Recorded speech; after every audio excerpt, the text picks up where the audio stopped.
Il s'appelle Tariq el-Husseini, colonel irakien attaché à la sécurité de l'ambassade de Bagdad à Beyrouth.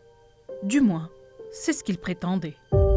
Pendant près de 2 ans, cet Abu Omar 2.0 a circulé librement dans les couloirs les plus sensibles de l'appareil sécuritaire libanais. Il serrait des mains, posait pour des photos, promettait des coopérations et personne, ou presque, ne se doutait de rien. Son arrestation, il y a quelques jours, par le renseignement militaire libanais, a provoqué un effet de souffle dans les milieux sécuritaires de la capitale. Parce que derrière le colonel Husseini se cachait en réalité un homme bien plus ordinaire.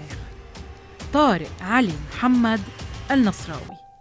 La quarantaine, citoyen irakien, résidant au pays depuis 7 ans, marié à une Libanaise et dont le quotidien se partageait entre une boutique de confiserie dans les abords de la capitale, de petits boulots de livreur et une double vie soigneusement ficelée.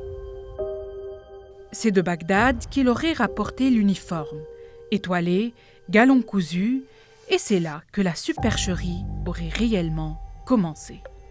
Mais derrière l'uniforme se cachait une méthode millimétrée.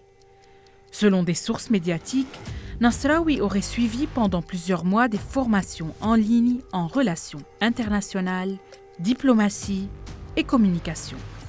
Une façon d'affiner son discours, de polir ses codes, d'apprendre à paraître crédible face aux officiers et responsables gradés. Puis, fin prêt, il entre en scène, sous le nom de Tariq el-Husseini. Intermédiaire discret, capable de faciliter des coopérations entre Bagdad et Beyrouth. Et pour renforcer sa crédibilité, l'homme jouait sur plusieurs tableaux. Dans certains milieux chiites, il laissait entendre une proximité avec le mouvement irakien Asa'ib Ahl al-Haq, voire avec les rangs du Hashd al-Sha'bi. Et ça marchait. Son téléphone saisi lors de son arrestation contiendrait de nombreuses photos aux côtés de figures sécuritaires libanaises de premier plan. Mais les soupçons finissent par se lever dans les 2 capitales et le faux uniforme tombe. Tariq el-Nasraoui est pris à son propre piège.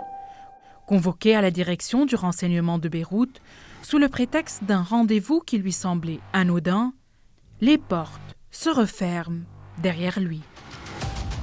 Arrêté sur place, il aurait rapidement reconnu avoir agi pour se ménager des accès, obtenir des services et se construire une aura d'influence. À ce stade, les enquêteurs n'ont établi ni motivation politique, ni activité liée à l'espionnage ou au terrorisme. L'affaire, elle, reste à suivre.